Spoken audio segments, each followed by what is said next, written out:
大家好，我是 Jenny， 欢迎来到沉思者 J。今天我们要聊两个人，他们都是建筑界的巨人，但是他们的灵魂完全不同。一个说房子是居住的机器，一个说房子要藏在大自然里。这两个人，一个叫柯比意，一个叫莱特，他们的故事就是现代建筑的两种梦想，一个追求秩序，一个追求生命，一个信仰几何，一个信仰自然，一个来自欧洲，一个来自美国。他们吵了一辈子，却一起改变了世界。准备好了吗？我们现在就开始。先说柯比意，他在1887年出生，地点是瑞士的一个小镇。那个小镇专门做钟表，所以他从小就懂得精密，懂得齿轮和零件，懂得每个东西都有位置。这个观念影响了他一辈子。他原本的名字很长很复杂，后来他给自己取了笔名，就叫柯比意，听起来很有个性对吧？连名字都重新设计过，你就知道他有多讲究。很多人不知道，柯比意还是一位画家。他年轻时很爱画画，他画瓶子，他画杯子，他画吉他，但是他画得很特别，他把东西简化成几何，变成圆形和方形，变成干净的线条。他把这种画风叫做纯粹主义，这种追求纯净的精神，后来就跑进了他的建筑。年轻的时候他到处旅行，他先去了希腊，他看到了帕德嫩神庙，他被那种比例震撼了，他觉得古人太厉害了，那些石头像精准的机器，每一块都刚刚好。他甚至发现一个秘密，伟大的建筑都有隐藏的比例线，就像乐曲有节奏一样。他接着去了德国和巴黎，在那里他看到工厂，他看到一台台汽车，他看到天上的飞机，他心里冒出一个念头，房子为什么不能像机器，要干净，要利落，要有效率，不要堆满没用的装饰。他的旅行还没结束，他一路往东方走，他去了伊斯坦堡，他看到一座座清真寺，他看到圆圆的屋顶，他看到雪白的墙，他被阳光迷住了。他发现一件事，建筑最美的材料其实是光线，光打在白墙上，房子就有了生命。这个体会他记了一辈子，于是他写了一本书，书名叫做《迈向建筑》。这本书像一颗炸弹，炸醒了整个建筑界。他在书里说了一句名言，房子是居住的机器。这句话吓坏了很多人，机器听起来冷冰冰的，但是柯比意不是这个意思，他说的是一种精神，就像汽车为的是跑得快，房子也应该为人服务，要明亮，要通风，要好住，让生活变得简单清爽。他还提出了5个重点，这成了现代建筑的圣经。第一个是架空住，房子用细柱撑起来，地面就空出来了，车子可以停，人可以自由走动。第二个是屋顶花园，屋顶不要白白浪费，种上花草变成花园。第三个是自由平面，墙壁不再需要承重，空间可以随意安排。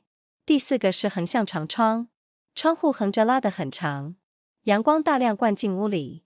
第5个是自由立面，外墙也彻底解放了，想怎么设计都可以。这5点听起来很抽象，但是有一栋房子完美示范，它叫萨伏伊别墅，建在巴黎的郊外，时间是1920年代末。这栋房子白白净净，用细细的柱子撑高，像漂浮在草地上一样。1楼的墙是弧形的，刚好让车子转进来，里面有一道斜坡，人慢慢走着上楼，不会觉得累。光线从长窗洒进来，屋顶还有一个小花园，整栋房子明亮又轻盈。这就是柯比意的梦想，一台美丽的居住机器。他还有一个很妙的想法，它叫做建筑漫步，意思是走在房子里，就像散步一样，转一个弯有新风景，上一层楼有新角度。房子不是死的，是会跟着你移动的，你走到哪里，画面就变到哪里。这个概念很前卫，到今天还被大量使用。柯比意还很爱城市，他常常想象未来的城市，高楼一栋一栋站着，中间留下大片绿地，人住在高高的楼上，地面通通变成公园。这个想法非常大胆，有人深深爱上它，也有人觉得很可怕，因为它太整齐了，整齐到有点不近人情。但是不能否认，他的想象力真的惊人。2次大战结束以后，他在马赛盖了一栋公寓，那不只是一栋楼，那是一个垂直的村庄，里面住了上千个人，中间还有商店，有走廊像一条街，甚至屋顶上有跑道，有游泳池，有幼儿园，人可以在屋顶运动，墙面涂上鲜艳的颜色，还做了遮阳的格子，挡住南法强烈的阳光。柯比意想把整个生活全部装进一栋大楼，这个野心真的很惊人。后来印度也找上他，请他去设计一座新城市，那座城市叫昌迪加尔。他在那里盖了很多大建筑，有议会，有法院，全部用混凝土打造，线条粗犷又有力。在炎热的印度阳光下，那些建筑像一座座纪念碑。他还做了一个雕塑，是一只张开的大手，代表给予也代表接受。柯比意把他的理想搬到了地球的另一端。说到混凝土，柯比意爱上了一种做法，他喜欢粗糙的混凝土，不磨平，不修饰，连模板的木纹都留着，他觉得这样最诚实。这种风格后来很流行，还生出一个新的派别，专门用粗犷的混凝土盖房子。有人觉得丑，有人觉得帅，但是它影响了全世界。柯比意对城市还有主张，他认为城市有4件大事：居住、工作、休闲，还有交通。这4件事要分得清清楚楚，听起来很有道理，对吧？可是后来出了问题，很多地方照他的想法，盖了一大堆高楼住宅，结果变得冷清又危险，有些甚至被拆掉了。这让我们学到一件事，再好的理想，也要顾到人心。他还发明了一套尺度，叫做拇举人。他用人的身体当标准，从脚底到头顶，从手高高举起的高度，全部变成一串数字，这样设计房子就有依据，人住起来刚刚好。你看他多么像工程师，神魔都要算得清清楚楚。不过你猜怎么着？这位机器美学的大师，晚年住的地方很小，是海边的一间小木屋，只有几平大，简单到不行。他最爱的，竟然是一间朴素的小屋，还有屋外那片大海。人真的很奇妙，对吧？理性了一辈子，最后回到最简单的生活。好，现在我们换另一个人，他叫莱特，全名是法兰克·洛伊·莱特。他比柯比意还早出生，时间是1867年，地点在美国的乡下，威斯康辛州的农场。他从小在田野里长大，他亲近泥土，他亲近树木，他亲近一望无际的草原。这一点非常非常重要，因为这决定了他的建筑。莱特小时候还有一个秘密，他的妈妈送他一盒积木，那是一种教育玩具，有方块，有圆球，有三角形。小莱特天天玩，他把世界拆成基本形状，再把它们组合起来。这盒积木就像他建筑的种子，很多年以后，他盖的房子还看得见那些方块的影子。莱特相信一件事，房子要像植物一样，从土地里自然长出来，不是硬摆上去的，是慢慢长出来的。这就叫做有机建筑。房子和环境要合而为一，你看不出哪里是房子，也看不出哪里是自然。这跟柯比意完全相反，一个把房子当机器，一个把房子当生命。莱特年轻时也很拼，他跑去芝加哥工作，他的老师非常有名，名字叫做苏利文。莱特很尊敬他，还叫他亲爱的师傅。苏利文说过一句话，形式追随功能，意思是长相由用途决定。莱特把这句话再推一步，他说形式和功能是一体的，就像一朵花，你分不出形状和作用，它们本来就是一个整体。这句话成了他的信仰。他早期设计了一种房子，叫做草原风格。这种房子盖得很矮，屋檐拉得长长的，像草原一样往外延伸，线条全都是水平的，让人感觉非常安定，非常贴近大地。有一栋罗比之家，就是最好的例子。他低低地趴在那里，却有一种骄傲的气质。莱特还做了一件大事，他说要打破盒子。以前的房子像一个箱子，四面都是墙，角落是封死的。莱特把墙推开，把角落打开，装上大片玻璃，室内和室外就这样连在一起。风进来了，光进来了，连风景也走了进来。他还盖过一间教堂，叫做联合教堂，用的材料很朴素，就是普通的混凝土，但是里面光线很神圣。他也盖过一栋办公大楼，是一家公司的总部，里面有一排特别的柱子，柱子上粗下细，像一朵朵蘑菇，也像一片片荷叶。员工在底下工作，仿佛走进一座森林。但是真正让莱特封神的，是一栋盖在瀑布上的房子，它叫落水山庄。时间是1930年代，有一个有钱的家族，他们在山里有一块地，地上有一道小瀑布。他们本来想盖在对岸，这样可以坐着看瀑布，但是莱特不这么想。他对他们说，你们不要只是看瀑布，你们要住在瀑布上面。于是奇迹发生了，房子直接架在瀑布上，一层一层的平台往外伸，就像石头天然长出来的。水从房子底下流过去，你坐在客厅里面，就能听见潺潺水声，一年四季都听得见。这栋房子和这道瀑布变成了一个生命体，这就是有机建筑的极致。你可以想象走进去，墙壁是当地的石头，地板也是石头，摸起来凉凉的。壁炉的旁边还留着一块原本的大岩石，莱特舍不得移走它，就让它穿过地板。天花板压得低低的，窗户却开得好大，你的眼睛一直被拉向窗外的森林。整个家都在跟大自然说话。不过盖的时候出了状况，那些往外伸的平台看起来实在太大胆了，工程师都捏一把冷汗，他们担心会垮下来。业主也非常紧张，甚至偷偷多加了钢筋。莱特知道以后很生气，但是房子最后站住了，他撑过了好几十年，直到今天还让人赞叹，证明了莱特的眼光。莱特设计房子还有一招，这一招超级厉害。他喜欢先把空间压低，入口故意做得矮矮的，让你弯着身子进去，然后突然，眼前的客厅挑得好高，那种豁然开朗的感觉，像走出山洞看见天空。这就是莱特的魔法，他在玩弄你的感受，让房子像一首乐曲，有低音也有高潮。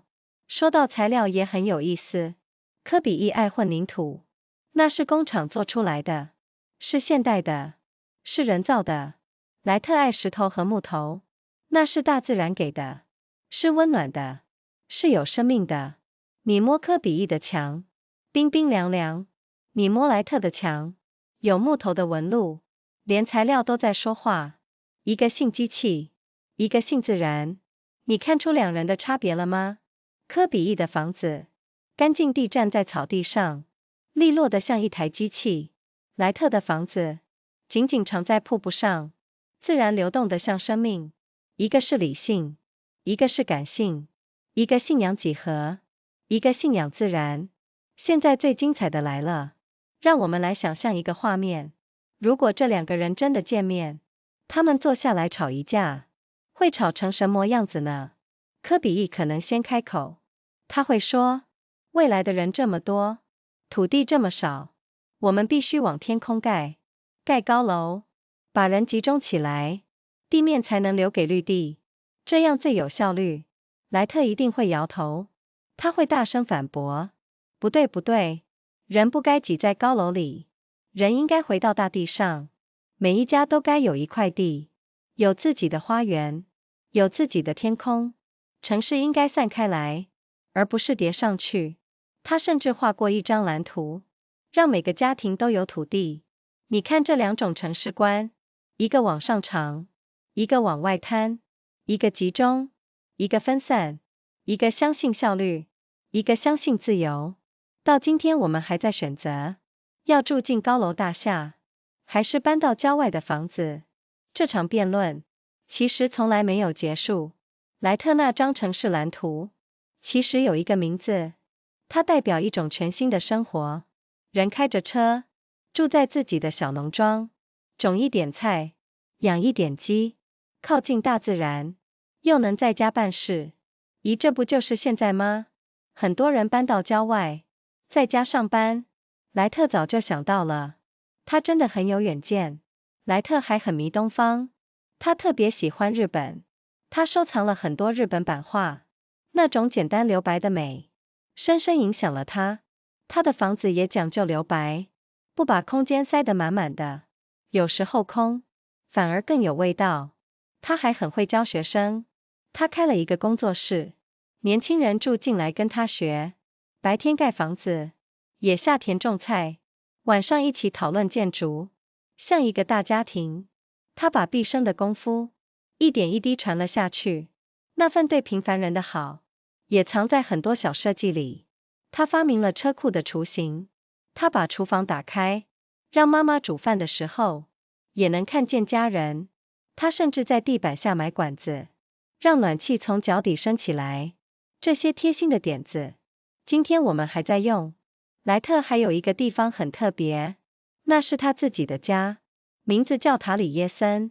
他亲手设计，亲手不断修改，房子甚至曾经烧毁，但是他一次又一次重建。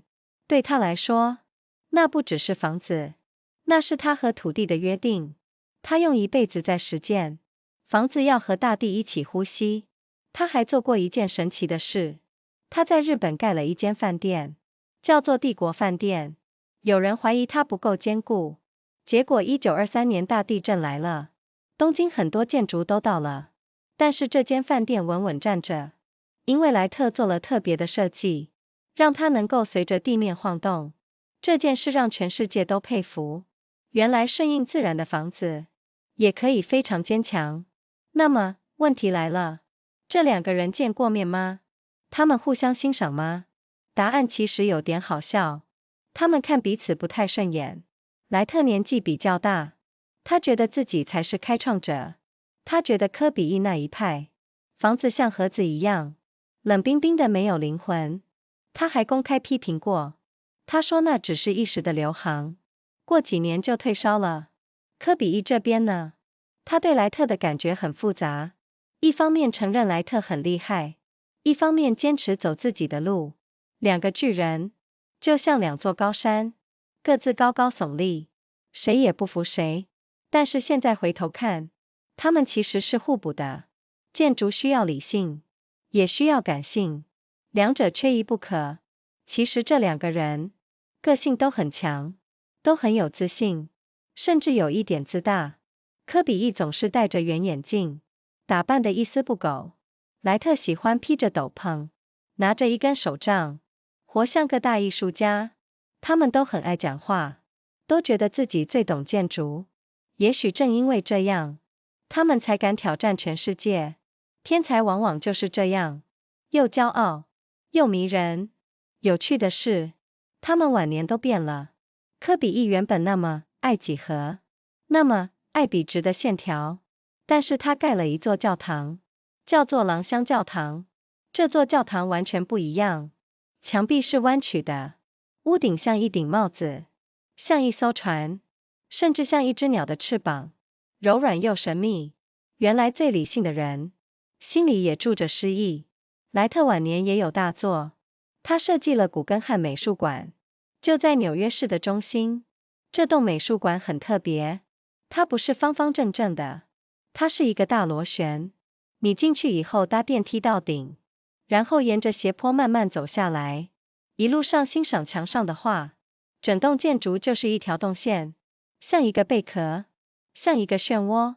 莱特把有机的想法用到了人生最后一刻。说到莱特的一生，其实非常传奇。他出生在很早的年代，那时还没有汽车，还没有飞机。等他离开的时候，人类都快要上太空了。他一个人就活过了好几个时代，工作了将近70年，留下几百件作品。他是真正的常青树。可惜的是，莱特没看到古根汉完工。他在1959年离开了，那时他已经90多岁。而柯比意呢？他在1965年走了。那天他在地中海游泳，最后沉入了他最爱的大海。2个巨人先后谢幕，但是故事还没结束。那么，他们留下了什么？其实留下了整个现代世界。你看看今天的城市，那些玻璃帷幕的大楼，那些架空的一楼，那些绿化的屋顶花园，都有柯比意的影子。你再看看另一边，那些和山林融在一起的房子，那些顺着地形盖的别墅，都有莱特的精神。连我们身边也看得到，台湾有很多大楼，底下架空当作骑楼，那就是柯比意的点子。而那些盖在山坡上的民宿，顺着地形高高低低，让你一边喝茶一边看云海，那就是莱特的精神。2位大师其实离我们很近，就藏在日常的风景里。更重要的是，他们留下了一个问题，这个问题到今天还在问：房子到底是什么？是一台让人住得舒服的机器吗？还是一个和自然共生的生命？答案没有对错，这正是建筑迷人的地方。理性和感性，机器和生命，其实可以同时存在。我自己很喜欢这样想。柯比意教我们秩序，教我们效率，教我们把生活整理干净。莱特教我们倾听，倾听脚下的土地，倾听流动的水，倾听风吹的方向。一个努力向前看，一个努力向下扎根。2种智慧，我们其实都需要。下次你走进一栋建筑，不妨停下来想一想，这栋房子有秩序吗？它和环境合得来吗？它让你感觉舒服吗？它有没有一点点诗意？当你开始这样看世界，你就懂了这2位大师。他们不只是在盖房子，他们在塑造我们的生活。其实说到最后，家到底是什么？这个问题你也可以问自己。你喜欢干净整齐的空间吗？还是喜欢有一点乱，却充满生活味的家？你想看见城市的灯火，还是想听见窗外的虫鸣？这没有标准答案。重要的是，那个让你安心的地方，就是你的建筑，就是你自己的诗。好了，今天的故事说到这里。柯比意和莱特，机器美学对上有机建筑，现代建筑的2种灵魂。他们吵了一辈子，却一起改变了世界。这就是大师的魅力，矛盾，却又伟大。谢谢你今天陪我聊天，我们下次见咯。Hello everyone, I'm Jenny. Welcome to Thinker J. Today we are going to talk about 2 men. Both of them were giants in the world of architecture, but their souls could not have been more different. One of them said that a house is a machine for living in. The other one said that a house should grow out of the earth like a living thing. One of them was named Le Corbusier. The other one was named Frank Lloyd Wright. Their story is really the story of 2 great dreams about modern architecture. One man chased after order. The other man chased after life. One had faith in geometry. The other had faith in nature. One came from Europe. The other came from America. They argued with each other for a whole lifetime. And yet together they changed the world. Are you ready? Let us begin right now. Let us start with Le Corbusier. He was born in the year 1887. The place was a small town in Switzerland. That little town was famous for one thing. It made watches and clocks. So from a very young age, this boy understood precision. He understood gears and tiny moving parts. He understood that every single piece had its proper place. This idea stayed with him for his entire life. His real name was actually very long and complicated. Later on he gave himself a pen name. He simply called himself Le Corbusier. It sounds rather stylish, does it not? When even your own name has been carefully redesigned, you already know how particular this man was. Here is something many people do not know. Le Corbusier was also a painter. When he was young he loved to paint. He painted bottles. He painted cups. He painted guitars. But he painted them in a very special way. He simplified every object into pure geometry. He turned them into circles and squares. He turned them into clean, simple lines. He gave this painting style a name. He called it purism. And this hunger for purity and cleanliness later walked straight into his buildings. When he was young, he also traveled all over the place. First he went to Greece. There he saw the Parthenon. He was completely stunned by its proportions. He thought the ancient builders were truly brilliant. To him, those old stones looked like a precise machine. Every single block sat exactly where it should. He even discovered a kind of secret. Great buildings all contained hidden lines of proportion. It was a bit like the way a piece of music carries a hidden rhythm. Then he traveled through Germany and through Paris. In those places he saw something brand new. He saw factories. He saw rows and rows of automobiles. He saw airplanes in the sky. And a powerful thought began to form in his mind. Why, he wondered, could a house not be like a machine? It should be clean. It should be sharp. It should be efficient. It should not be buried under useless decoration. But his great journey was not over yet. He kept on traveling, further and further toward the east. He went to the city of Istanbul. There he saw mosque after mosque rising into the sky. He saw their great round domes. He saw their walls of brilliant white. And above all, he was completely enchanted by the sunlight. In that moment he realized something profound. The most beautiful material in all of architecture was not stone, and it was not concrete. It was actually light itself. When clear light falls upon a plain white wall, the whole house seems to come alive and breathe. This single lesson stayed with him for the rest of his entire life. He chased that light in every building he ever made. So he sat down and wrote a book. The book was titled Towards a New Architecture. That book landed like a bomb. It woke up the entire world of building. Inside the book he wrote one very famous line. He said that a house is a machine for living in. This sentence frightened a lot of people. The word machine sounds so cold and so hard. But Le Corbusier did not mean it that way at all. He was talking about a spirit. Just as a car exists in order to move quickly, a house should also exist in order to serve the people inside it. It should be bright.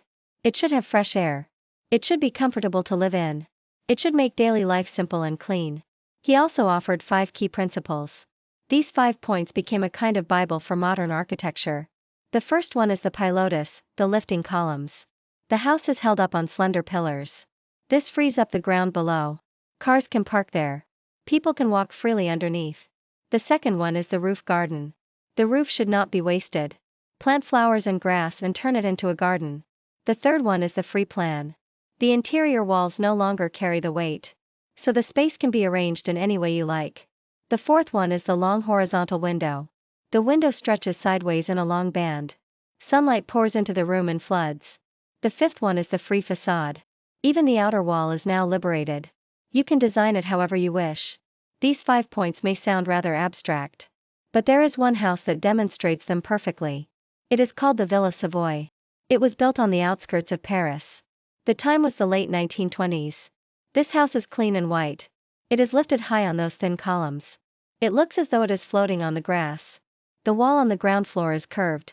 It curves exactly enough for a car to turn inside. Inside the house there is a gentle ramp. People walk slowly up to the higher floors. They never feel tired. Light comes pouring in through the long windows. And up on the roof there is a small garden. The whole house feels bright and weightless.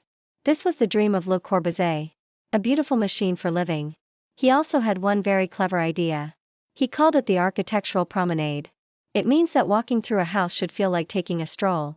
You turn a corner and there is a new view. You climb a floor and there is a new angle. The house is not a dead and frozen object. It moves along with you. Wherever you walk, the picture before your eyes keeps changing. This concept was very ahead of its time. And designers still use it heavily to this very day. Le Corbusier also loved the idea of the city.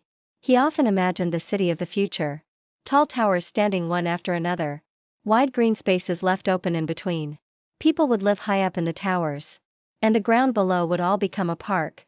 This idea was extremely bold. Some people fell deeply in love with it. Other people found it rather frightening. Because it was so very orderly.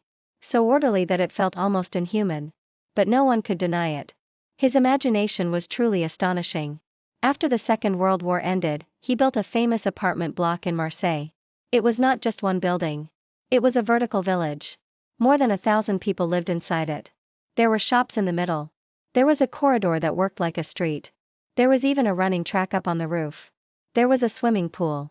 There was a kindergarten. People could exercise on the very top of the building. The outer walls were painted in bright bold colors. And he added a grid of shading panels. They blocked out the strong southern French sunlight. Le Corbusier wanted to take an entire way of life and pack the whole thing into one giant structure. That ambition was truly astonishing. Later India came looking for him too. They asked him to design a brand new city. That city was called Chandigarh. There he built many large public buildings. There was an assembly. There was a high court. They were all made out of concrete. The lines were rough and powerful. Under the hot Indian sun, those buildings stood like a row of monuments. He also made a sculpture there. It was a giant open hand. It stood for giving and also for receiving. Le Corbusier had carried his ideals all the way to the other side of the planet. Speaking of concrete, Le Corbusier fell in love with a certain method. He liked rough and raw concrete. Not polished smooth. Not dressed up. He even left the wood grain of the molds right there on the surface. He felt that this was the most honest way to build. This style became very popular later on. It even gave birth to a whole new movement. A movement that built with bold and rugged concrete. Some people thought it was ugly. Some people thought it was magnificent. But either way, it influenced the entire world. And do not imagine for one moment that Le Corbusier only understood cold and lifeless lines. He actually understood color very deeply indeed. In the middle of all that pure white, he would brush on a single patch of warm glowing red. A patch of deep ocean blue. A patch of soft earthy brown. And suddenly the house had a face and an expression of its own. He also designed furniture with his collaborators. There were reclining chairs. There were low leather sofas. The lines were strikingly simple and yet wonderfully comfortable to sit in. They are still being made and sold to this very day. And they are still the great favorite of many people all around the world. The man of the machine, it turns out, had a warm and beating heart after all. Le Corbusier also had strong opinions about the city. He believed a city had 4 great jobs to do: dwelling, working, recreation, and transportation. These 4 things, he said, should be kept clearly separated. It sounds quite reasonable, does it not? But problems showed up later. Many places followed his ideas. They built huge clusters of high-rise housing. And the results turned cold, lonely, and sometimes dangerous. Some of them were even torn down in the end. This teaches us an important lesson. Even the finest ideal must still take care of the human heart. He even invented a system of measurement. He called it the modular. He used the human body as the standard. From the soles of the feet to the top of the head. From the height of a hand raised high in the air. He turned all of it into a string of numbers. This way, designing a house always had a logical basis. And people living inside would feel that everything fit just right. You can see how much he resembled an engineer. He wanted everything calculated clearly and exactly. But guess what? This great master of the machine aesthetic lived in a tiny place in his later years. It was a small wooden cabin by the sea. It was only a few square meters. It was simple beyond belief. The thing he loved the most in the end was a humble little hut. That, and the wide ocean right outside its door. People really are wonderful and surprising, are they not? After a lifetime of pure reason, he returned to the very simplest kind of life. And the influence of Le Corbusier grew absolutely enormous.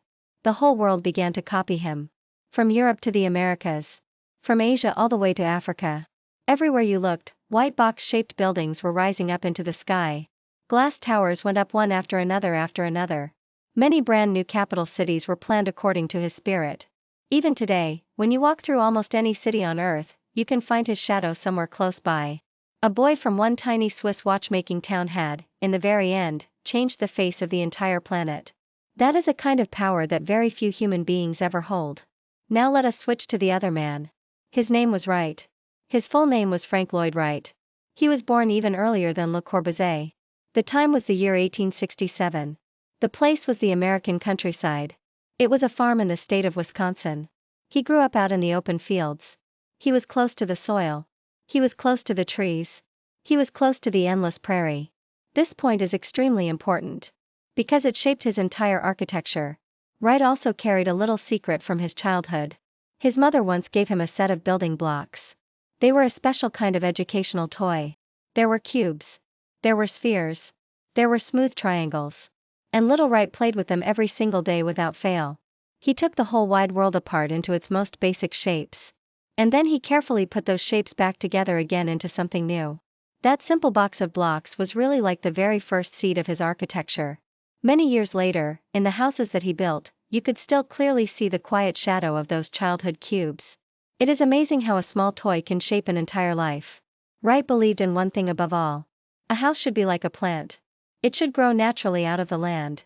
It should not be simply placed on top. It should slowly grow up from below. This is what we call organic architecture. The house and its surroundings must become one. You cannot tell where the house ends. And you cannot tell where nature begins. This was the complete opposite of Le Corbusier. One man treated the house as a machine. The other treated the house as a living being. Wright also worked very hard when he was young. He went off to the city of Chicago. His teacher there was very famous. The teacher was named Louis Sullivan. Wright respected him deeply. He even called him his beloved master. Sullivan had said one important sentence. He said that form follows function. It means that the shape of a thing is decided by its purpose. Wright then pushed that idea one step further. He said that form and function are truly one. He compared it to a single flower. You cannot separate the shape of a flower from what it does. They were one whole thing from the very start. This sentence became his deepest faith. In his early years he designed a type of house. It was called the prairie style. These houses were built very low to the ground. The roof edges stretched out long and far. They spread outward like the prairie itself. The lines were all horizontal. This made people feel very settled and calm. It made them feel close to the earth. There is a house called the Roby House. It is the very best example. It lies low and quiet on its lot. And yet it carries a proud and confident spirit. Wright also did one very revolutionary thing. He declared that he wanted to destroy the box. In the old days, a house was really just like a closed box. There were solid walls on all four sides. And the corners were sealed up tight and dark. But Wright pushed those heavy walls aside. He opened up the corners completely. He filled them with great clear sheets of glass instead. And just like that, the inside and the outside melted into one. The breeze could flow right in. The light could flow right in. And even the scenery itself came walking gently into the room. He had set the house free from its own walls. He also built a church. It was called Unity Temple. The material he used was very plain. It was just ordinary concrete. But the light inside it felt sacred. He also built an office headquarters for a company. Inside there was a special row of columns. The columns were thin at the bottom and wide at the top. They looked like a field of mushrooms. They also looked like floating lily pads. The workers sat below them. It felt as though they had walked into a forest. But the work that truly made Wright a legend was a house built right over a waterfall. It is called Falling Water. The time was the 1930s. There was a wealthy family. They owned a piece of land up in the hills. On that land there was a small waterfall. At first they wanted to build across from it. That way they could sit and look at the waterfall. But Wright did not think that way at all. He said to them something surprising. He told them not to merely look at the waterfall. He told them they should live right on top of it. And then a miracle happened. The house was built directly over the falling water. Layer after layer of platforms reached outward into the air. They looked as though the rock itself had grown them. The water runs underneath the house and flows away. You can sit in the living room. And you can hear the gentle sound of the stream. You can hear it in every single season of the year. This house and this waterfall became one living thing. This was organic architecture at its absolute peak. You can almost imagine walking inside it for yourself. The walls are built from local stone. The floor is made of stone as well. It feels cool and solid beneath your hand. And right beside the fireplace, Wright chose to leave a great natural boulder in place. He could not bear to move it away from its home. So he simply let it rise straight up through the floor. The ceilings press down low and warm and cozy. But the windows open up wide and generous toward the trees. Your eyes are constantly pulled outward toward the forest beyond. The entire home is quietly holding a conversation with nature itself. Every stone in it still seems to remember the hillside it was born from. But there was some drama during the construction. Those platforms that reached so far outward looked far too daring. The engineers were sweating with worry. They were afraid the whole thing would collapse. The owner was very nervous as well. He even secretly added extra steel inside. Wright was quite angry when he found out. But in the end the house stood firm. It has stood for many decades. People still marvel at it to this very day. It proved that Wright had the vision of a true master. Wright had one more design trick, and this one was truly brilliant. He liked to compress a space first. He made the entrance deliberately low. It forced you to bend down a little as you walked in. And then suddenly, the living room ahead of you soared up high. That feeling of opening up was wonderful. It was like stepping out of a cave and seeing the open sky. This was the magic of Wright. He was playing gently with your feelings. He made a house feel like a piece of music, with quiet low notes and a soaring climax. The materials are an interesting story too. Le Corbusier loved concrete. Concrete is made in a factory. It is modern. It is man-made. Wright loved stone and wood. Those are gifts from nature. They are warm. They feel alive. If you touch a wall by Le Corbusier, it is cold and smooth. If you touch a wall by Wright, you feel the grain of the wood. Even the materials themselves are speaking. One has faith in the machine. The other has faith in nature. Can you see the difference between these two men now? The house of Le Corbusier stands cleanly on the grass. It is sharp and neat like a machine.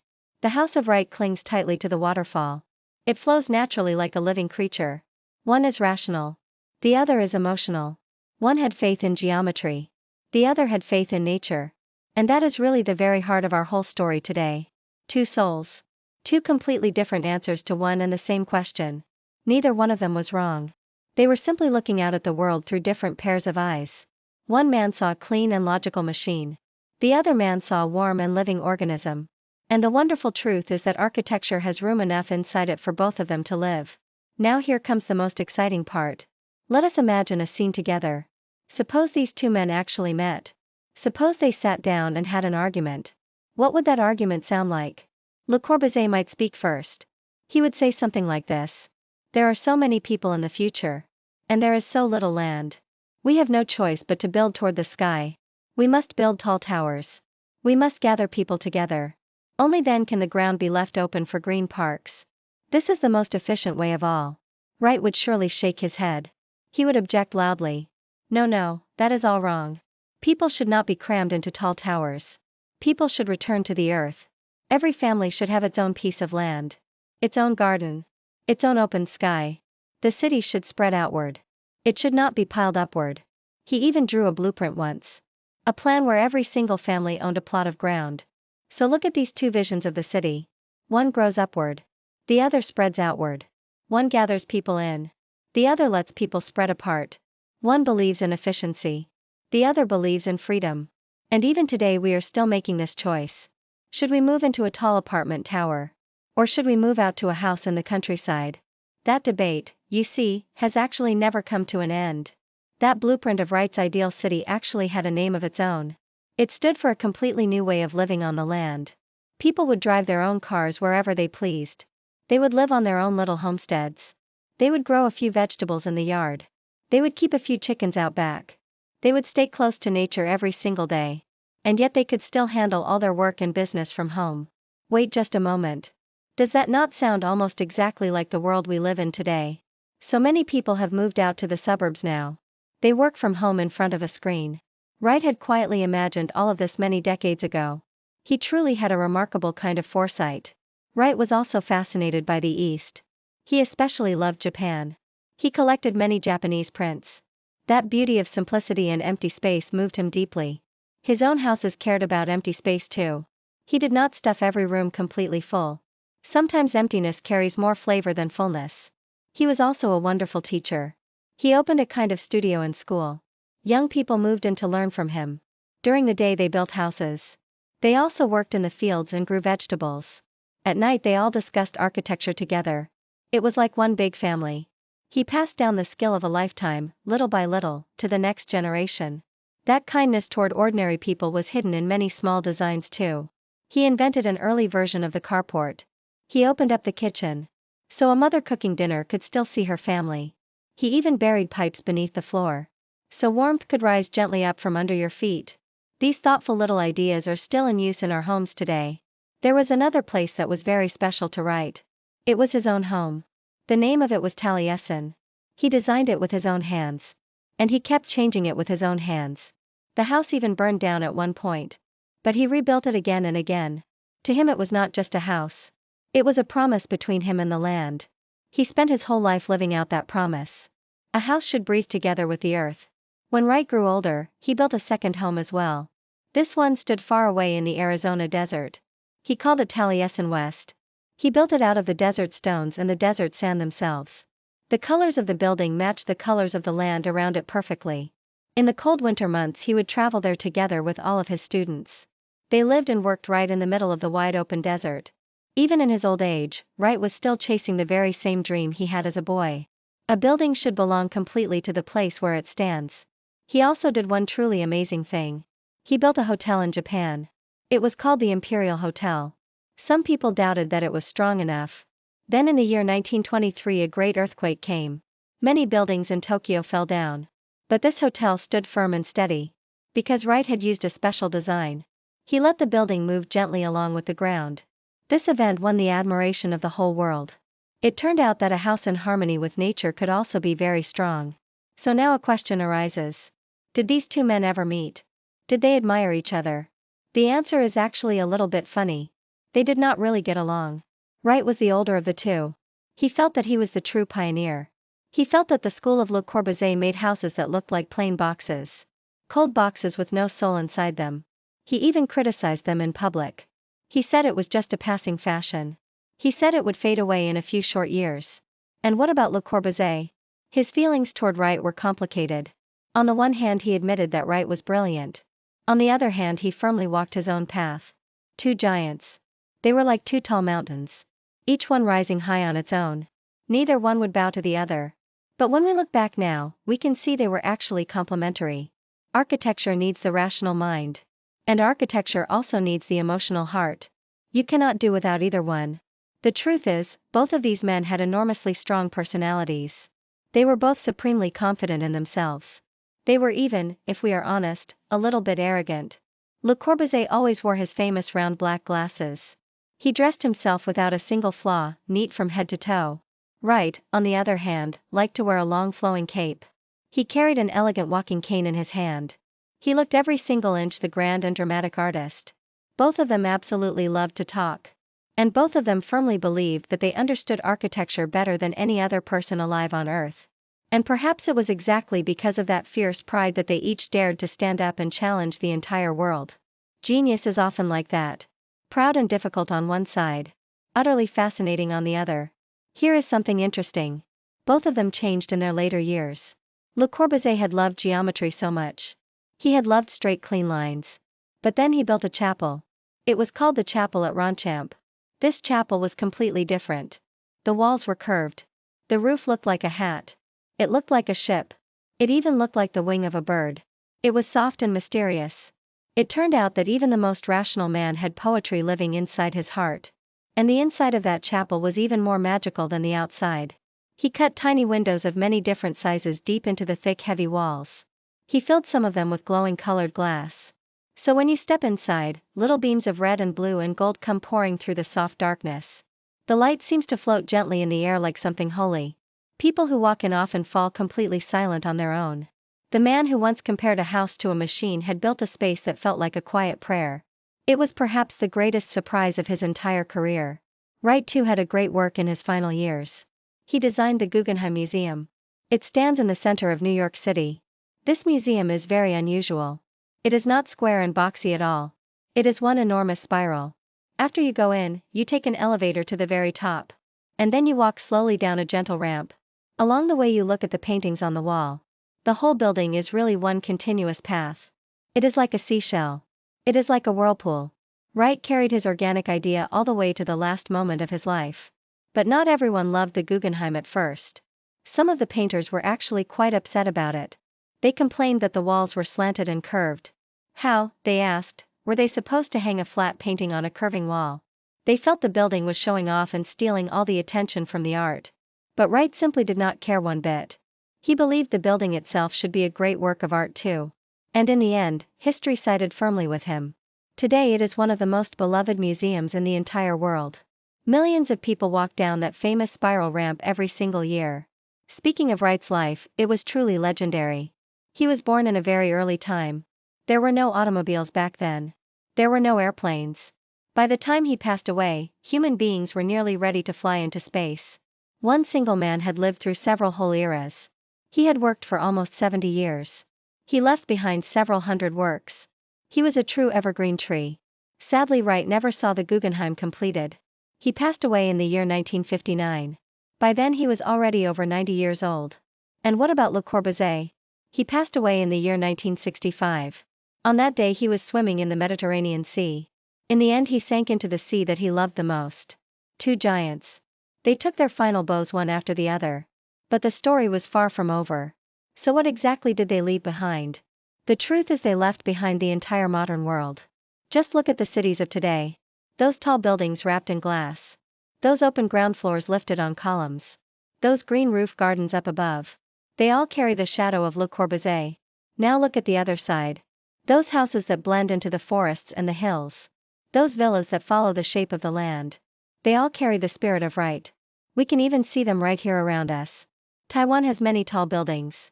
The ground floor is often lifted and open as a covered walkway. That is an idea straight from Le Corbusier. And then there are the Guesthouses built on the hillsides. They rise and fall along the shape of the slope. They let you sip your tea while you watch a sea of clouds. That is the spirit of Wright. These two masters are actually very close to us. They are hiding in the everyday scenery all around. Today the whole world works hard to protect their works. The United Nations has placed many of their buildings on the precious list of World Heritage Sites. Le Corbusier has several works on that honored list. They are scattered across a whole handful of different countries. And Wright is proudly there too. His falling water. His spiraling Guggenheim Museum. They are both counted among these treasures of humanity.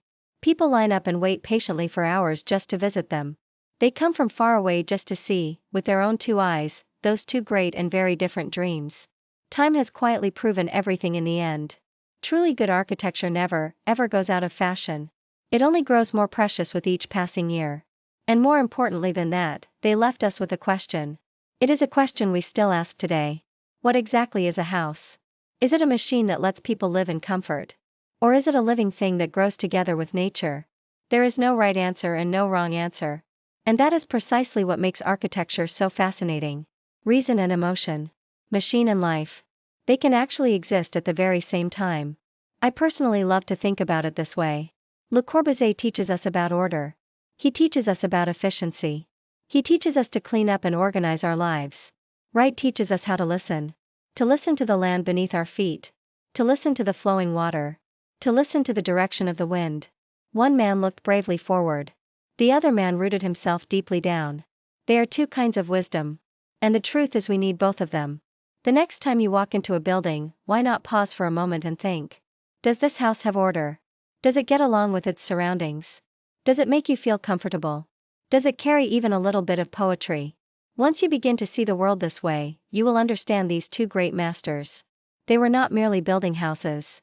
They were shaping the way we live our lives. When all is said and done, what really is a home? This is a question that you can also quietly ask yourself. Do you love a clean and perfectly tidy space? Or do you love a home that is a little bit messy, but completely full of the warm flavor of real life? Do you want to look out at the glittering lights of the busy city? Or do you want to hear the sound of insects singing softly just outside your window? There is no standard answer to any of this. The important thing is simply this. That place which makes your heart feel safe and at ease, that place is your own architecture. That place is your own private poem. And maybe, in the end, that is the most honest building of them all. Alright. That is where today's story comes to rest. Le Corbusier and Wright. Machine aesthetics against organic architecture. The two souls of modern architecture. They argued with each other for a lifetime. And yet together they changed the entire world. This is the charm of the great masters. Full of contradiction. And yet truly magnificent. Thank you so much for spending this time with me today. See you next time.